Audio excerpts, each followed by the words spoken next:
예수님이 지금 예루살렘으로 올라가는 길에 어떤 사람을 만납니다.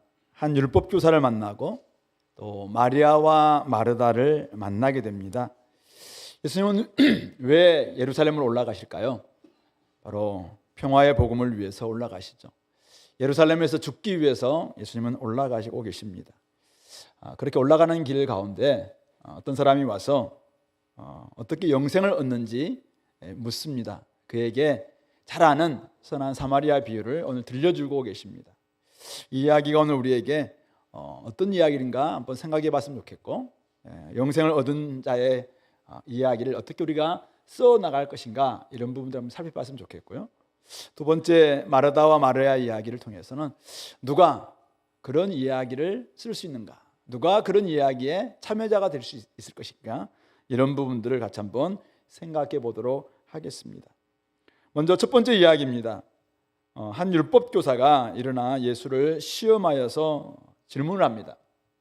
선생님, 내가 무엇을 하여야 영생을 얻을 수 있겠습니까? 이 사람은 율법을 잘 아는, 율법을 가르치는 율법 교사입니다. 그래서 예수님께서 율법에 무엇이라고 기록되어 있느냐, 너는 어떻게 읽느냐, 이렇게 되묻습니다. 그러니까 자기가 평소 잘 알고 있었던, 정말 잘 아는 내용을 딱 예수님 질문한 것이죠. 그래서 신명기 6장 5절 말씀, 오늘 아침에 큐티했던 본문이죠. 신명기 6장 5절 말씀, 여호와를 사랑하되 마음을 다하고 목숨을 다하고 힘을 다하고 또 뜻을 다하여서 여호와를 사랑해라.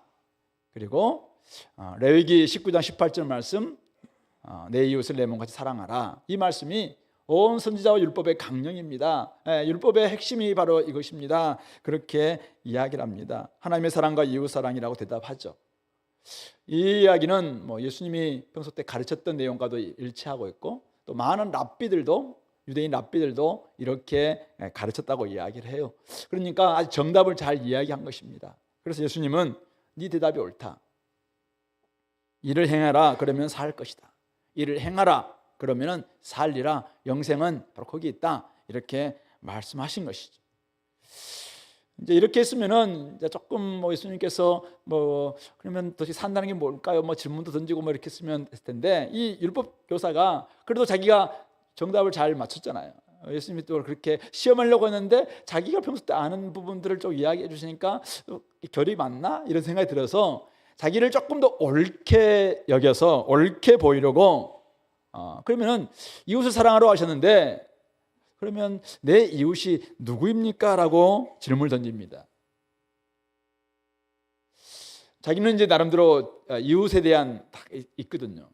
이웃은 우리가 생각하는 이 법을 잘 지키는 사람들, 특별히 유대인들, 그리고 정결법을 잘 지키는 사람들, 이런 사람들 자기가 나름대로 사랑을 하더라도 사실은 우리의 신앙을 잃게 만들거나 그렇게 하는 사람들을 사랑한다는 그런 것은 자기도 없으니까 나름대로 이제 옳게 보이고 싶어서 딱 질문을 던진 것이죠.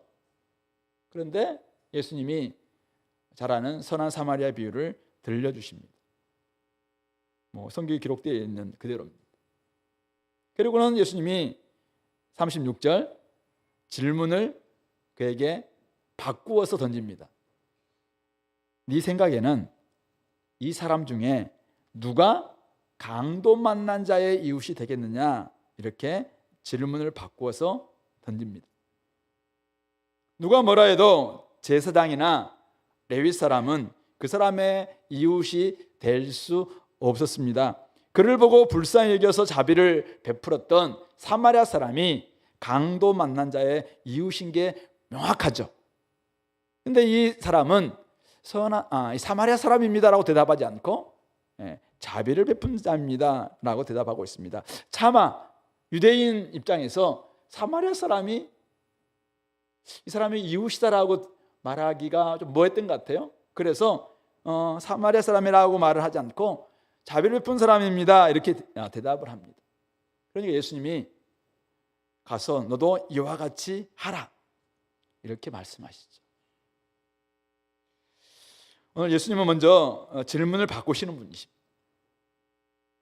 질문을 바꾸심으로 그 사람의 생각, 그 사람이 자기를 옳게 보이려고 하려고 했던 그 생각들, 그런 마음들을 흔들고 계시는 것입니다. 내 이웃이 누구입니까? 누가 내 이웃입니까? 라는 질문 속에는 자기가 기준이 있죠. 지금까지 자기가 해왔던 삶 방식, 이웃사랑의 실천, 전제하면서 자기가 좀 대답 다 알고 있습니다 라는 그런 의미 속에서 사실은 예수님께 던진 질문입니다. 자기를 옳게 보이고자 던진 질문, 주님께서 모르셨을까요? 저는 다 알았다고 생각합니다. 그래서 주님께서는 질문을 바꾸신 것이죠. 그 사람의 허점, 그 사람의 생각을 좀 비틀고 싶어서 예수님께서 질문을 바꾸신 것입니다. 누가 강도 만난 자의 이웃인가? 네 생각은 뭐냐? 이 질문에는 강도 만난 사람이 기준점이 되고 있는 것입니다. 그에게 이웃이 되려면은 유대인들이 생각했던, 율법교사가 생각했던 혈통이나 인종이나 민족이나 직분 이런 것 따위는 전혀 중요하지 않습니다. 이 사람은 지금 죽어가고 있는 사람입니다. 긍휼이 필요한 사람입니다. 자비가 필요한 사람입니다. 이 사람에게 이웃이 되려면은 유대인이라는 타이틀, 또 제사장과 레위 사람이라는 어떤 직분 전혀 사실 중요한 게 아닙니다. 이 사람에게 진짜 필요한 것은 죽어가고 있는 사람에게 이웃이 되려면은 이 사람 살려주는 사람이 이웃이 될 수 있는 것이죠.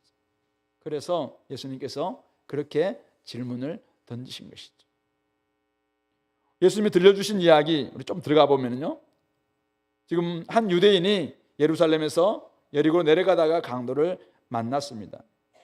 강도들이 그 옷을 벗기고 때려 거의 죽은 것을 버리고 갔습니다.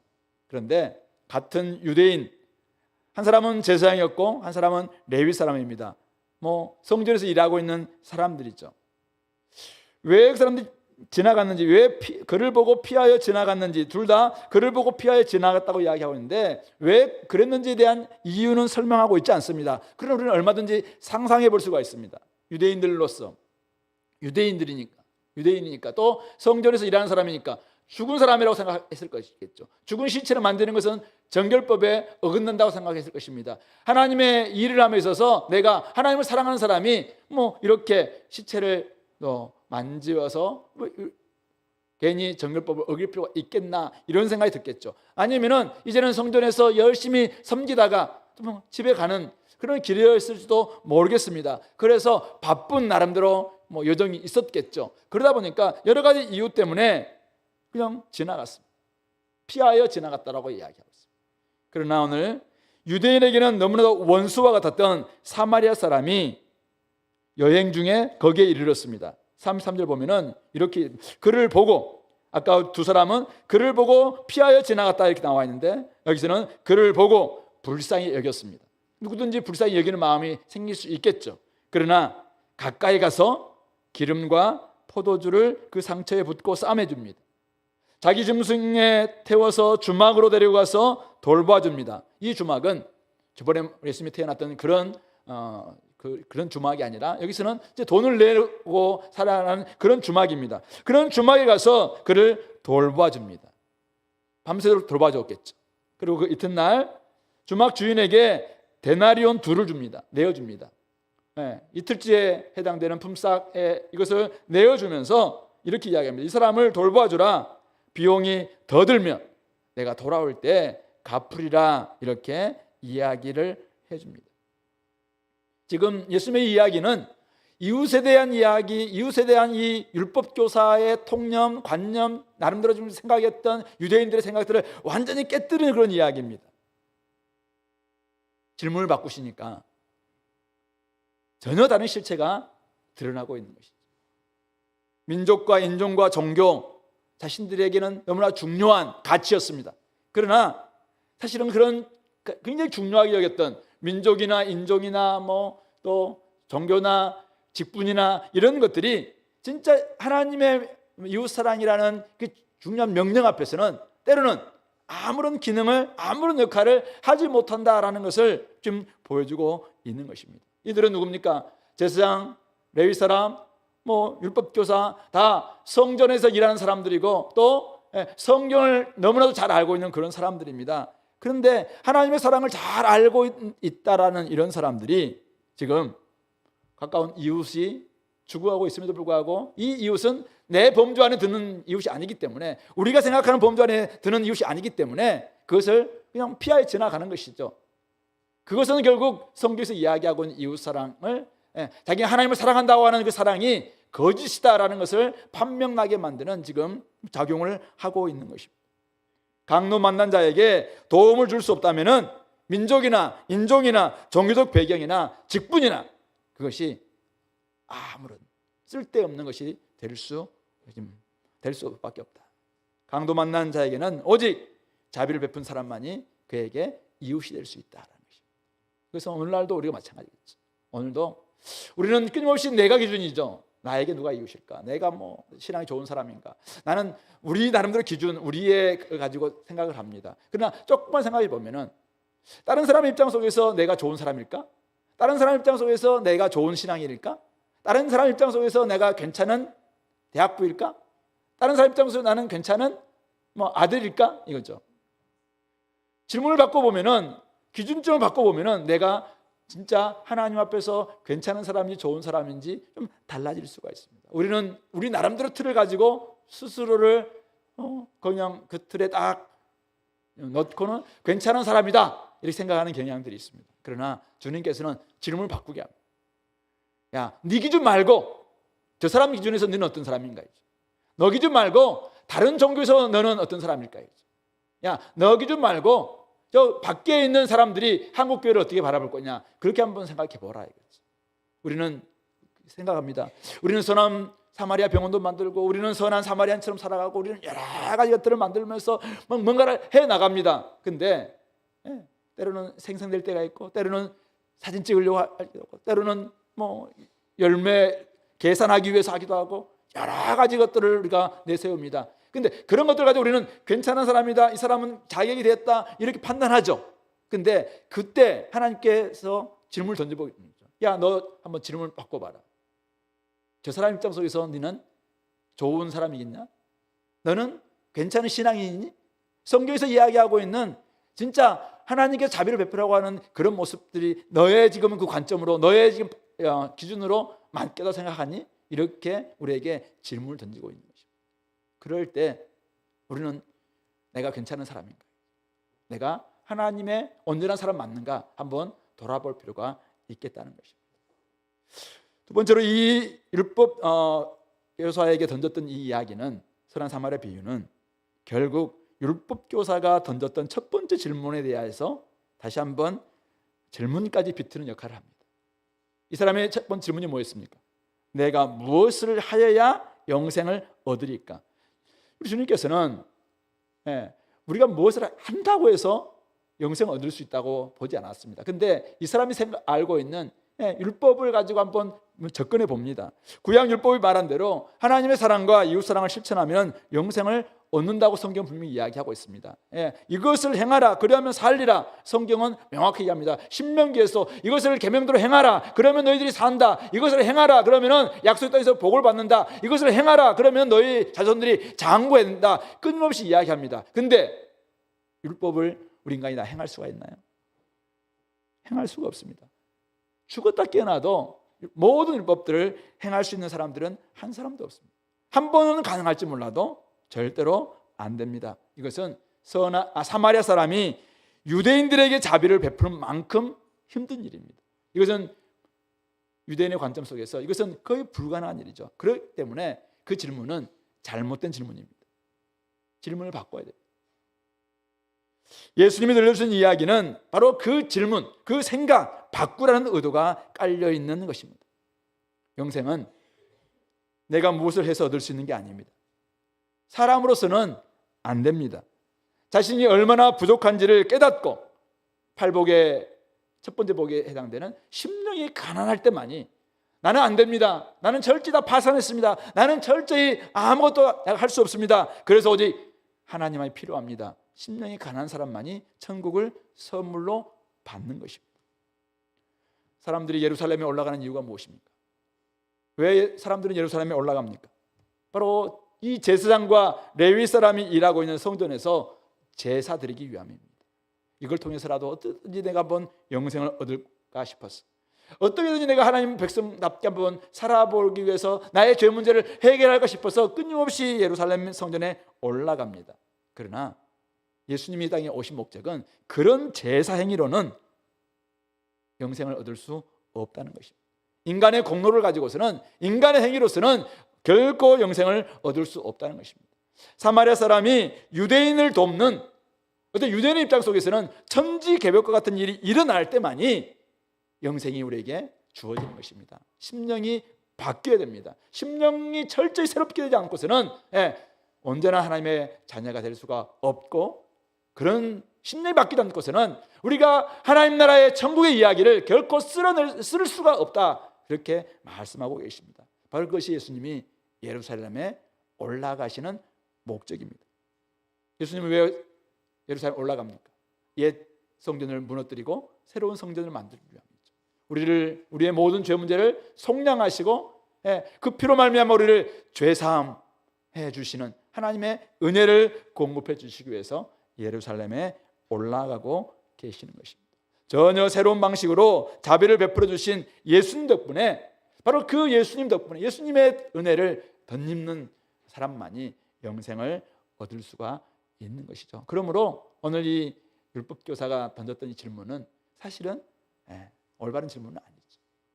우리가 무엇을 한다고 해서 얻을 수 있는 게 아니라 오직 주님 앞에 잠길 때만이 우리는 영생을 얻을 수 있는 것이고, 그럴 때 우리가 이제는 하나님의 나라를 이야기할 수 있고 하나님 나라의 이야기를 쓸 수 있다라는 것을 말씀하고 있는 것입니다. 오늘 예수님의 이야기 속에는 사마리아인이 등장합니다. 이 사람은 여행 중에 거기에 이르렀습니다. 강도 만나 죽어가고 있는 사람을 보고 불쌍히 여겼습니다. 가까이 가서 기름과 포도주를 상처에 싸매주고 응급처치를 했습니다.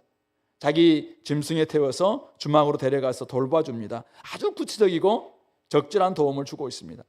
그 이튿날 주막 주인에게 데나리온 2를 내어주면서 이 사람을 돌봐주라고 이야기합니다. 비용이 더 들면 돌아올 때 내가 갚아주겠다라고까지 이야기하고 있습니다. 되돌려 받을 수 있는 보장이 전혀 없는 이 한 사람, 강도 만났다는 그 이유 하나만으로, 죽어가고 있다는 그 이유 하나만으로, 불쌍하다는 그 이유 하나만으로 이 사람은 강도 만난 유대인을, 그렇게 자신들을 싫어하던, 한 번도 이웃으로 대접해주지 않았던, 한 번도 자기들의 우리 편이다라고 말해주지 않았던 이 유대인을 헌신적으로 도와주고 있습니다. 인종, 민족, 진영 상관없었습니다. 오직 고통받고 있는 한 사람에게 주목할 뿐입니다. 생색내기 위해서 도와준 것도 아닌 것입니다. 오직 그는 불쌍히 여기는 마음으로 자비를 베풀어 주었습니다. 제사장도 레위 사람도 하지 못한 일을 이 어떤 사마리아인이 하고 있는 것입니다. 바로 이 어떤 사마리아 사람, 이 사람이 보였던 이 자비의 실천이야말로 진정한 이웃사랑이고, 바로 이 어떤 사람이야말로, 이 어떤 사마리아 사람이야말로 예수님의 모습을 보여주고 있는 상징적인 인물이 아닌가, 그렇게 생각해 볼 수 있는 것이죠. 그런 점에서 우리는 많은 사람들에게 사랑을 베풀기 위해서, 자비를 베풀기 위해서 하늘 보좌를 버리시고, 사실은 그 하나님과 인간의 모든 경계보다도 훨씬 더 강하고 강고한 그 경계겠죠. 그 하늘과 땅의 경계를 가르시고 그것을 뛰어넘어서 이 땅에 오셔서 우리 인간의 불쌍히, 인간의 죽어가고 있는 모습들, 영원한 지옥 갈 수밖에 없는 인간의 모습들을 바라보시고 우리를 위해서 불쌍히 여겨주시고 자기를 내어주시되 모든 것을 다 내어주시고 보상받을 수 있는 어떤 근거도 없어요. 그냥 생생내기 위해서 한 것도 아니에요. 철저하게 내어주셨던 그 사랑, 바로 그 사랑이 오늘 예수님의 이야기 속에 나오는 선한 사마리아인의 사랑이고 이웃사랑이고, 오늘 주님께서 너도 가서 이와 같이 하라라고 말하는 이와 같이의 사랑이 아닌가. 결국 우리가 예수님 만난 사람들은, 영생을 얻은 사람들은 결국 우리가 써야 될 이야기는 바로 여기서 말하고 있는 어떤 사마리아인처럼 그냥 베푸는 것입니다. 이웃이라는 이유 때문에, 강도 만났다는 이유 때문에 베푸는 것. 보상받을 수 있는 어떤 보장도 없어요. 그럼에도 불구하고 베푸는 것. 내가 받았기 때문에 그냥 베푸는 것. 내가 한번 경험해봤기 때문에 나도 저를 힘들더라, 그래서 그냥 베푸는 것. 이 사마리아 사람은 외면당하는 모습을 지금까지 수없이 않는 경험했을 거라고 생각해요. 유대인들로부터 경험했을 거예요. 같은 팔레스타인에 살면서도 끊임없이 자기들은 외면당해 왔거든요. 늘 자기들은 강도 만나서 죽어가고 있는데도 유대인들로부터 늘 외면당했던 그런 사람이었습니다. 그런데 그가 이제는 그 처지가 이해가 돼. 그 처지가 공감이 돼. 그러니까 진영을 뛰어넘습니다. 민족을 뛰어넘습니다. 종교를 뛰어넘습니다. 법을 뛰어넘습니다. 그래서 그에게 가서 지금 사랑을 베풀어주고 있는 것입니다. 이것이야말로 하나님 나라 이야기를 써야 될, 우리들이 보여야 될 이웃사랑이 아닌가라는 사실인 것입니다. 2024년 복음의 DNA를 가지고 공동체 다음 세대 선교 이야기를 써내려가는 우리 공동체가 어떻게 이웃사랑을, 하나님 나라 이야기를 써내려갈 수 있겠습니까? 사마리아인이 강도 만난 유대인을 돕고 자비를 베푸는 모습, 이것을 어떻게 우리가 살아낼 수 있겠습니까? 불가능한 것처럼 보이지만은 하나님 나라에서는 예수님을 만난 사람들은 얼마든지 가능하다라는 것을 오늘 예수님은 우리에게 알려주고 계시는 것 같아요. 영생을 얻기 위해서는 아무리 실천해도 사실 우리가 나름대로 막 하려고 해도 이게 안 돼요. 인간으로서는 안 되는 일이에요. 영생을 얻기 위해서 뭔가를 선행을 하고 뭔가 하려면 안 되는 것입니다. 근데 강도 만난 우리가 예수님을 통해서 그 사랑을 다 받고 그 은혜를 받고 그 긍휼을 받고 그 자비를 경험해 보니까 그것이 너무나 커요. 그것이 너무나도 감격스러워. 그것이 너무나도 차고 넘쳐요. 그래서 그 사랑 가지고 그 힘으로 다른 사람들을 사랑하는 거예요. 여전히 보고도 피하고 지나가고 싶은 충동이나 이유는 수십 가지라고 생각해요. 바빠서 교회 일을 해야 돼서 여러 가지 얼마나 많겠습니까? 그러나 그것보다 훨씬 더 큰 이유가, 동기가 우리 속에서 막 있어요. 마음을 새롭게 딱 하니까 예수님은 어떻게 우리를 사랑하셨는가, 이게 딱 떠오르니까 은혜를 받은 우리가 이 은혜가 막 떠오르는 거예요. 그러니까 어떻게 해요? 다른 사람들을 그냥 지나쳐서는 견딜 수가 없는 거죠. 그래서 어떻게 나아가는 것입니다. 하나님으로부터 받은 은혜 없이는 불쌍히 여기고 자비를 베푸는 힘은 나올 수 없다는 것입니다. 누가 나의 이웃인가 나의 이웃이 아닌가 이렇게 구분하던 생각은, 그 생각은 이미 바꿔야 되고, 얼마든지 그가 우리 진영 아니랄지라도, 우리 편이 아니랄지라도, 우리 민족 아니랄지라도, 우리 원수랄지라도 고통당하고 있다는 그 이유 하나만으로, 강도 만나 지금 죽어가고 있다는 그 이유 하나만으로 그 인간에 대한 최소한 예의와 존중을 가지고 다가가는 것, 이것이 바로 오늘 주님께서 말씀하고 있는 이와 같이 사랑하라 라고 말하는 이웃사랑이 아닌가 생각해 봅니다. 어떤 책에서 이야기하고 있습니다. 고통당하는 인간에 대한 최소한의 예의와 존중만 있어도 창백한 얼굴에 종교인은 되지 않을 줄 안다. 종교인들이, 그리스도인들이 너무나 창백해. 삶의 피와 땀과 수고와 이런 것들은 없는, 인간적인 냄새를 하나도 풍기지 않고 그냥 성경 읽고 성경에 적용하는 것으로 하긴 해요. 근데 거기는 어떤 인간적인 냄새도 없고 사람에 대한 공감도 없고 사람들에 대해서 예의도 없고 존중도 없고, 그러니까 어떻게 해요? 그냥 우리가 알고 애우고 있는 어떤 거 하나 툭 던지고 지나가는 거죠. 사람에 대한 예의가 없는 거죠. 사람에 대한 존중이 없어요. 그러니까 어떻게 해요? 사람들이 선한 일을 하면서도 맨날 욕을 듣는 이유가 바로 거기 있어요. 우리는 늘 그들을 사랑한다고 이야기하면서도 그냥 거기에는 너무 창백해. 거기에는 핏기가 없어. 거기에는 숨결도 없는 것 같아. 그러니까 어떻게 해요? 사람들이 야 제발 좀 그리스도인이 되기 전에 인간 좀 되라 이렇게 이야기하고 있는 거예요.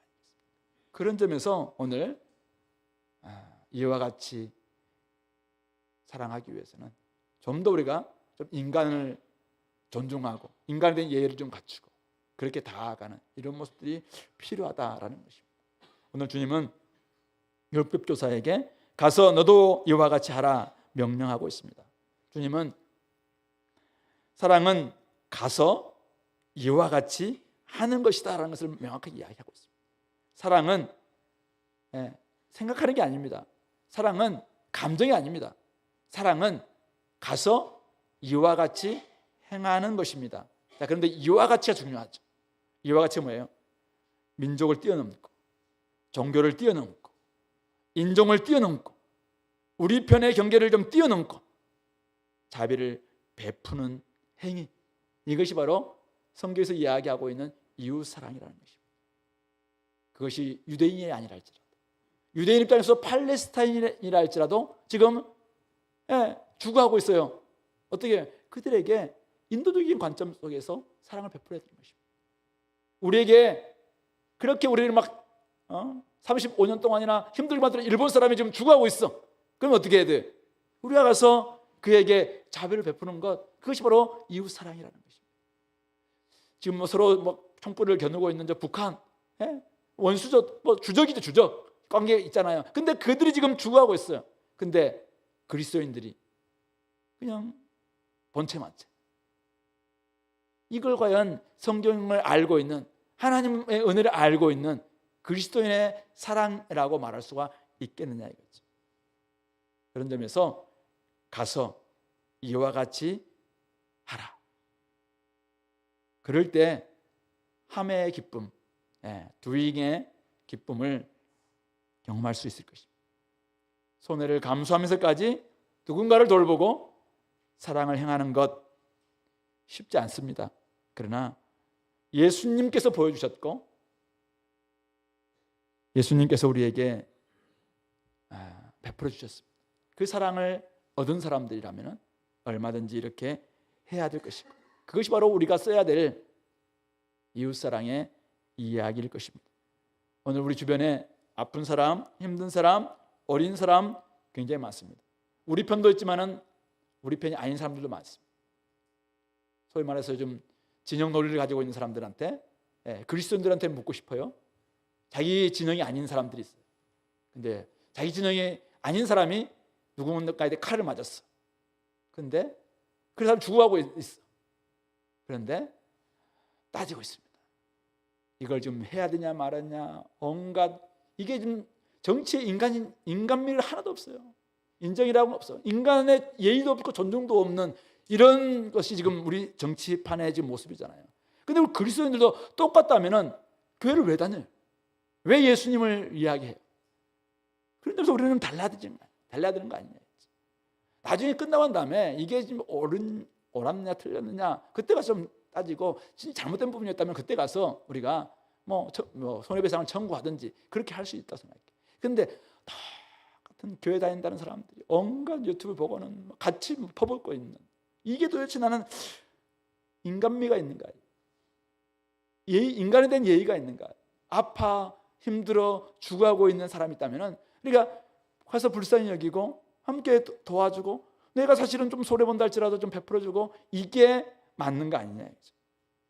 가는 곳곳마다 이와 같이 피와 땀과 수고가 밴 이웃사랑 이야기를 만들어가는 우리 그리스도인들이 정말 이 땅에서 다시 회복되지 않는다면 이 땅에 어디에도 소망이 없어요. 평화도 없어요. 근데 교회가 세상과 똑같고 세상의 논리 그대로 담고 있고, 또 이렇게 제가 이야기하면은 목사님은 저쪽 편이군요, 또 이렇게 혹시 생각하는 사람 있나요? 이미 우리가 정말 그런 생각에서 벗어날 수 있다. 주님이 어떤 마음을 가지고 있는가, 이런 걸 생각할 수 있게 되기를 소망해 봅니다. 두 번째 이야기로 들어가 봅시다. 그들이 길 갈 때, 지금 예루살렘으로 올라가는 길이에요. 예수께서 한 마을에 들어가셨습니다.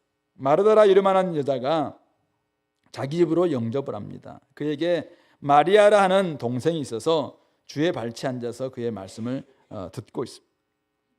근데 마리다가 준비하는 게 굉장히 많았어요. 그래서 마음이 되게 분주했던 것 같아요. 예수께 나와서 딱 보니까 동생이 눈질을 했겠죠. 한두 번 지금 야 마리아야 몇 번 불렀는데도 마리아야 안 불러도 대답을 안 하는 거죠. 그래서 와서 주님께 와서, 주여, 내 동생이 나 혼자 일하게 두는 것을 생각하지 아니하십니까? 예수님, 지금 누구한테 지금 이야기하는 거예요? 지금 예수님한테, 예수님 좀 생각이 있으세요? 이런 느낌 들어요 지금. 지금 주여, 내 동생이 나 혼자 일하게 두는 것을 생각하지 아니하시나이까? 그렇게 하시면서 그를 명하사 나를 좀 도와주라, 좀 명하십시오라고 이제 부탁을 하면서도 나름대로 좀 약간 주님 앞에 이제 원망투의 말을 좀 하고 있습니다. 그러니까 예수님이 어떻게 해요? 예수님도 약간 올라왔던 것 같아요. 올라왔어요. 그래서 왜냐하면은 마르다야 이렇게 할 것 같은데 두 번 했어요. 마르다야 마르다야 다 이렇게 하고 있어요. 급할 때 원래 두 번 이야기해요. 예. 아브라함아 아브라함아 이렇게 그 이삭을 죽이려고 할 때 하늘에서 음성이 막 급하니까 막 그렇게 하는 거잖아요. 오늘 보니까 예수님이 조금 업됐어요. 감정적으로 마르다야 하면서 마르다야 이렇게 하면 됐는데 마르다야 마르다야 하면서 네가 많은 일로 염려하고 근심하나 몇 가지만 하든지. 두 사람 이것은 밥을 몇 가지만 하든지 이렇게 음식 지금 너무 많은 일 때문에 하는 데 같은데 몇 가지만 해라. 한 가지만 아니라 족하다. 그래서 음식을 여러 가지 만들려고 하지 말고 한 가지만 만들어라 이렇게 해석하시는 분도 있긴 있어요. 근데 그런 의미는 아닌 거라고 생각해요. 그래서 한 가지만이라도 족하니라 하면서 마리아는 이 좋은 편을 택하였으니 빼앗기지 아니하리라 이렇게 말씀하고 있습니다. 이 이야기는 어떤 배경 가운데 나온 이야기입니까? 예수님과 제자들이 지금 예루살렘으로 올라가고 있습니다. 왜 올라갑니까? 성천할 기약이 다가와서 십자가를 지기 위해서죠. 예수님이 왜 십자가를 지셔야 된다고요? 하나님과 인간의 온전한 관계 회복인 뭘 주시기 위해서? 평화를 주시기 위해서, 평안을 주시기 위해서, 화평을 주시기 위해서, 화목을 주시기 위해서. 누구에게? 인간에게. 그것을 주기 위해서 예수님은 지금 십자가에 지기 위해서 지금 예루살렘 올라가고 있거든요. 이 일이 일어난 장소는 어디죠? 베다니입니다. 마리다와 마리아, 나사로가 살고 있었던 베다니죠. 베다니는 예루살렘 한 2km 지점에 있습니다. 그러니까 거의 예루살렘에 가까이 갔을 때 일어났던 일입니다. 그 주간인지 정확히 모르겠지만 어쨌든 그곳에 있습니다. 지금 거기서 일어난 일입니다. 근데 오늘 이 누가복음 9장 51절부터 19장 44절까지가 예수님의 예루살렘 올라가는 여행 그 단락이거든요. 거기에 지금 굉장히 초입 부분에 이것을 지금 누가가 배치해 놓고 있습니다. 이 일어난 사건. 그것은 결국 이 길의 목표가 굉장히 이 이야기의 핵심이다라는 것을 우리에게 알려주고 있는 것이죠. 예수님이 결국은 십자가까지 올라가야 되는 이런 모습 속에서 가장 중요한 것은 예수님 앞에서 정말 이 좋은 편을 택한 것을 빼앗기지 않고 이것을 계속 유지하고 있는 바로 그것이다 라는 것을 지금 보여주고자 이곳에 배치한 것이 아닐까 생각해 봅니다. 예수님 주위에는 지금도 두 부류의 사람들이 있습니다. 한 부류는 하나님 나라를 선포하고 복음을 전시하고 전하는 일에 집중하는 사람들입니다. 아주 함의 기쁨, doing의 기쁨을 추구하는 일꾼들입니다. 나쁘지 않습니다. 이런 사람들은 꼭 필요합니다. 저 같은 목사들에게는 이런 일꾼들이 굉장히 힘이 많이 됩니다. 동역자들, 교회에서 막 열심히 일하는 사람들, 막 일만 보면 막 달려드는 사람들, 이런 사람들 공동체 꼭 필요한 사람들입니다. 우리 다른 교회 가면 예전도 회장들, 이런 사람들은 꼭 이런 사람이 됩니다. 일 열심히 하는 사람들이잖아요. 또 한 부류가 있습니다. 주님과 함께 있으면서 말씀 듣고 주님과 동행하기에 그것을 만족하는 관계에 집중하는 사람들입니다. 되매의 기쁨을 추구하는 사람들이죠. 근데 이런 사람들은 일꾼들에게는 눈에 거슬리는 사람들이죠. 밉상들입니다. 그래서 저것들은 진짜 또 아직도 있나? 만약 집에서 아내가 막 일하고 설거지하고 밥하고 하는데 남편이 그냥 계속 성경만 막 보고 있으면 참 기분 좋을까요? 아니 지금 몇 시간째 계속 자기는 막 설거지하고 막 하고 빨래도 다 갖다 놨는데 빨래도 가만히 계속 막 성경 보는 것만 사고 있어요. 그러면은 한도도 참 우리 남편이 그래도 신앙이 좋네 이렇게 하다가 나중에는 속에서 뭐 이런 게 올라오지 않겠습니까? 좀 밉상, 좀 나가서 교회에서 가서 제가 잘 듣는 말인데 교회 가 설교 준비하라고 뭐 이런 말도 사실은 하지 않겠냐 이거죠. 그런데 오늘 주님께서는 오늘 마르다를 향해서 약간 좀 꾸중을 하셨어요. 왜 그렇습니까? 마르다가 하고 있는 일이 잘못됐기 때문인가요? 아닙니다. 마르다의 마음 때문이죠. 자, 오늘 40절 마르다는 준비하는 일이 많아서 어땠다고요? 마음이 분주했습니다. 마음이 분주하다 보니까 예수님이 신방 갔는데 예수님에 관심이 없어요. 제가 신방을 갔는데 막 뭐 일한다고 저한테 눈길도 안 줘.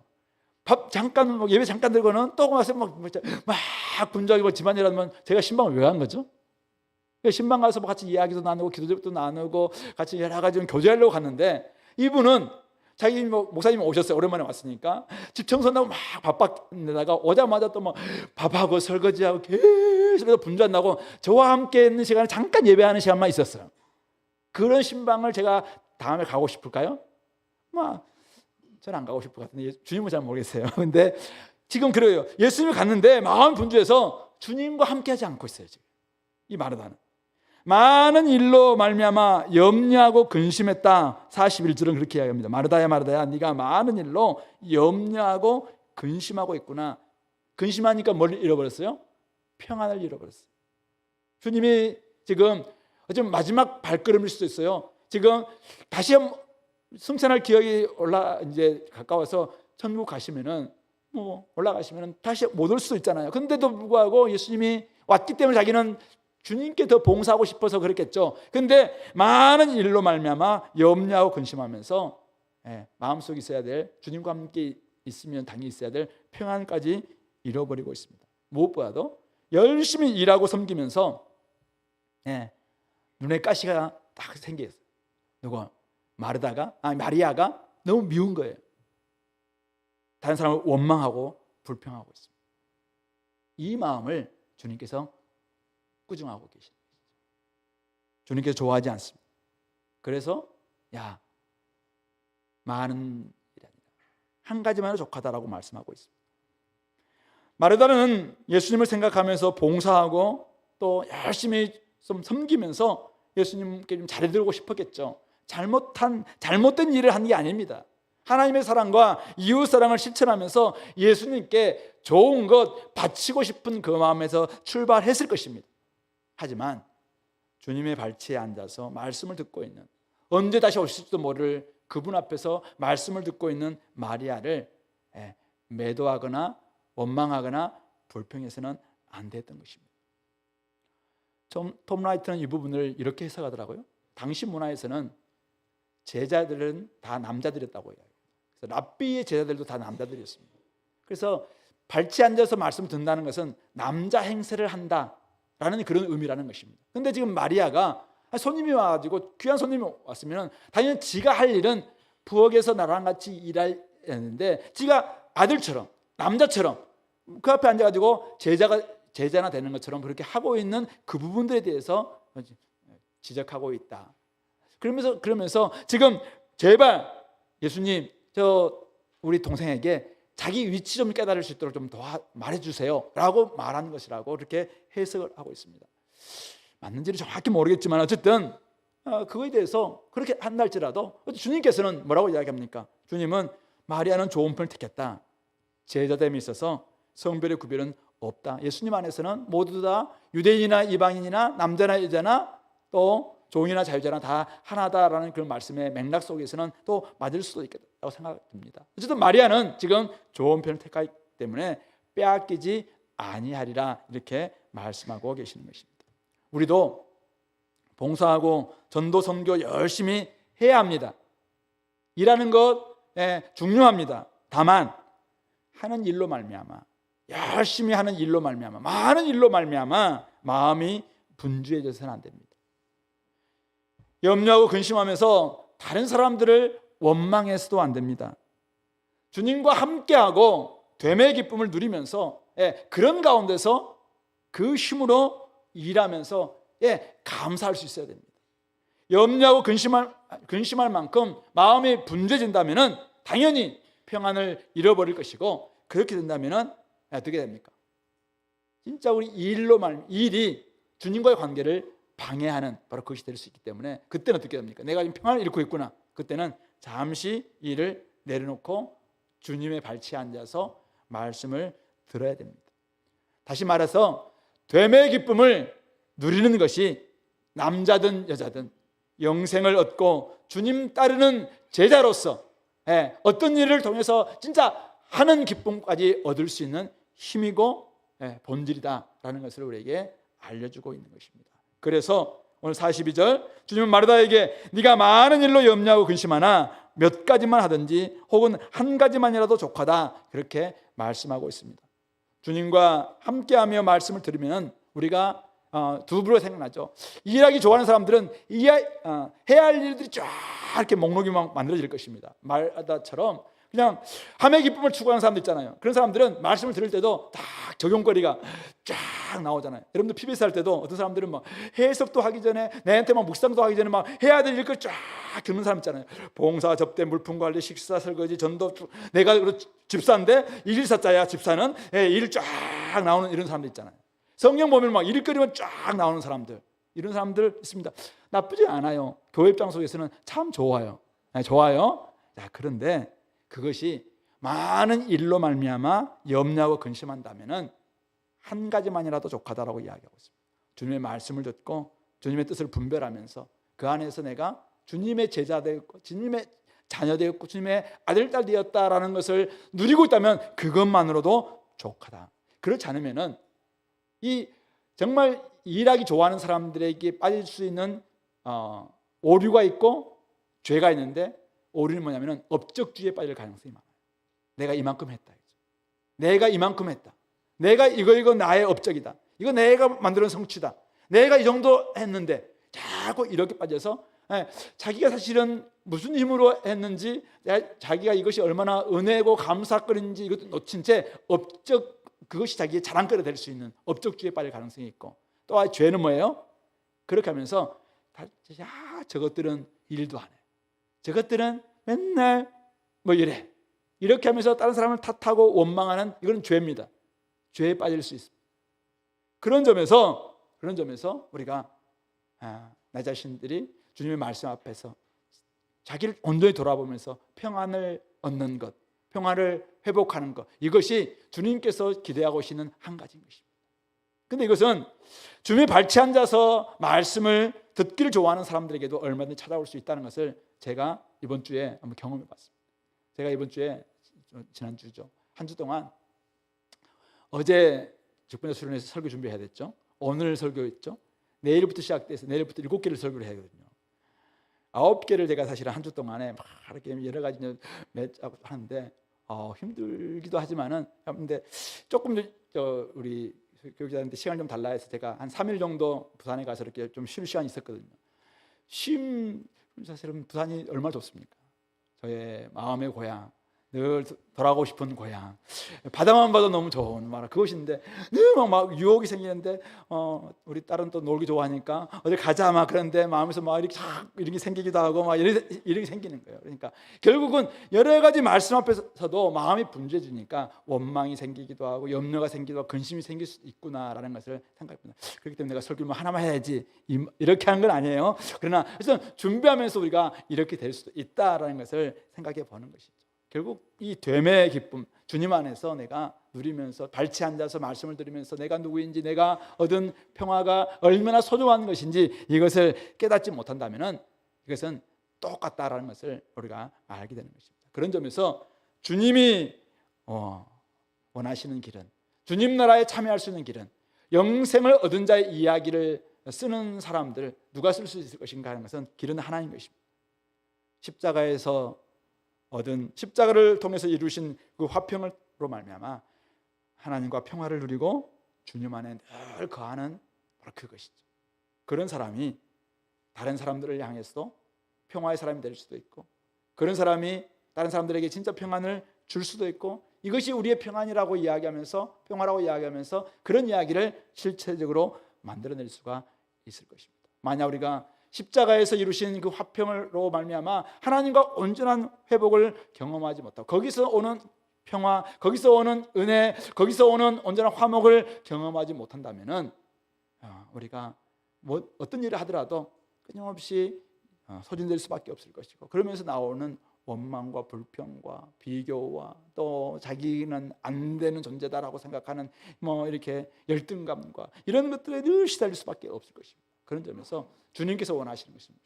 주님께서 이 평화를 우리에게 주시고 싶어서 지금 십자가의 길로 걸어가고 있는 것입니다. 그 평화가 우리 가운데 임하기만 한다면 우리는 진짜 그것이 좋은 편을 택한 것입니다. 주님의 발치에 가만히 앉아 있어서 그냥 주님의 말씀 앞에 쭉 묵상하고 정말 주님과 함께 교제하는 이것만 있으면은 아무것도 없다 할지라도 그것이면은 충분한 것입니다.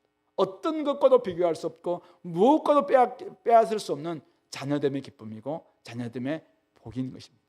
그것이 결국 우리로 하여금 주님의 길을 걷게 만드는 것이고 주님의 일을 하게 만드는 것이고 주님의 기쁨을 또 취하게 만들 수 있는 아주 가장 중요한 본질이라는 사실을 놓치지 않았으면 좋겠습니다. 이 시간에 우리가 같이 한번 기도하겠는데요. 주님께서 바라시는 기대하시는 바는 오직 하나임을 좀 기억합시다. 주님과 함께하며 주님의 말씀을 듣고 주님 앞에서 맞장구 치면서 하나님 나라 선포하고 하나님 살아내는 것 주님의 일 맞지만은 내가 먼저 주님 안에서 정말 주님과 함께 깊은 교제 가운데 들어가는 것이라는 것을 깨닫고 여러분들이 이 좋은 편을 택했다면은 마리아처럼 빼앗기지 않는 여러분들이 되게 달라고. 그래서 정말 많은 사람들에게 이 길이 생명의 길이고 이 길이 영생을 얻는 길이고 이 길이 평안을 얻는 길이라고 그렇게 말해줄 수 있는, 그렇게 전시해줄 수 있는 그런 모습으로 우리가 준비될 수 있도록 하나님, 내가 이 좋은 편을 정말 얻게 도와주시고 선택하게 도와주시고 그 무엇으로도 이것을 빼앗기지 않을 수 있는 은혜를 달라고 이 시간에 같이 한번 기도하겠습니다.